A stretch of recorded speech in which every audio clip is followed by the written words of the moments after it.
Jayson Tatum answering the call of no longer being the great young player. He's ascended into that new group, Ryan, that group that he's been dying to be a part of, that group that includes the man he just beat, Kevin Durant, LeBron James, Steph Curry, Joker, all of them just great player. Man averaged 29 plus, 7 plus assists, up from both those numbers up from his regular season average. Shot 46% from the field, 42% from deep. And despite fouling out in the clinching game, he still dropped 29 on the Nets on 9 for 16 shooting. Jayson Tatum, welcome to stardom. Yeah, and I mean he did some hellacious defense on Kevin Durant. Before we get into that, I do want to say welcome back, Matt. I missed you the last week here. One with AJ, and then we had our Throwing Stones live. So glad you're back. But Jayson Tatum really taking that leap, and all year really, he's been looking like a top 5 NBA player in the league, or at least he's played like it. Right, he's probably had a top 5 season, but I don't know that there was so many people ready to anoint him in that top 5 range yet. And whether you want to say it's 5, 6, 7, or 8, doesn't really matter. It's the same concept.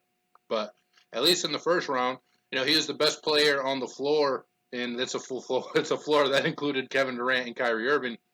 And for what Tatum was able to do against Kevin Durant, so per NBA tracking, Tatum was on Durant for 30 minutes and 23 seconds, 139 possessions, and he held KD when he was guarding him to 12 points on 3 of 18 shooting, 0 for 5 from the 3, 12 turnovers, 2 blocks, and then he picked up 2 shooting fouls on him.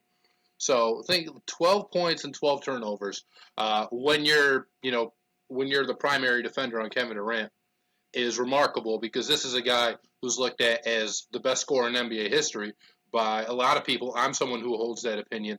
And to see one of these all-time great players, a truly all-time great player, get shut down like this by a guy who, I think he's under 25. He might be 24 or 25. So he's got a long way to go in this league.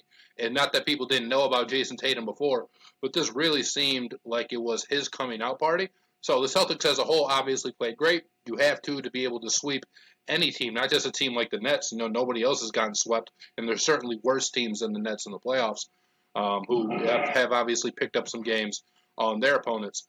But for Jayson Tatum particularly, this was an incredible series, and again, not his coming out party. But if we're going to talk about Tatum as the MVP next year, I think this is the series that's going to catapult him into that conversation. He was tremendous. And the Celtics were around him as well. I mean, the clinching game, Jaylen Brown had 22, Marcus Smart with 20 and 11 assists. Boston, since the All-Star break, has been absolutely ridiculous. They have weathered the storm of Robert Williams' injury, because he was a huge part of their defense being as good as it was after the All-Star break.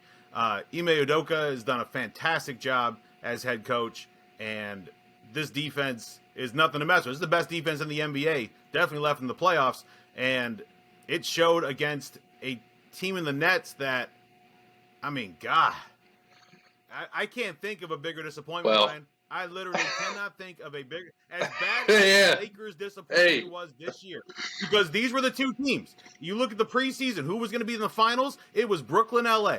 That was the most popular pick for the NBA Finals before the season kicked off. One of them didn't even make the playoffs. The other one couldn't win a game in the playoffs.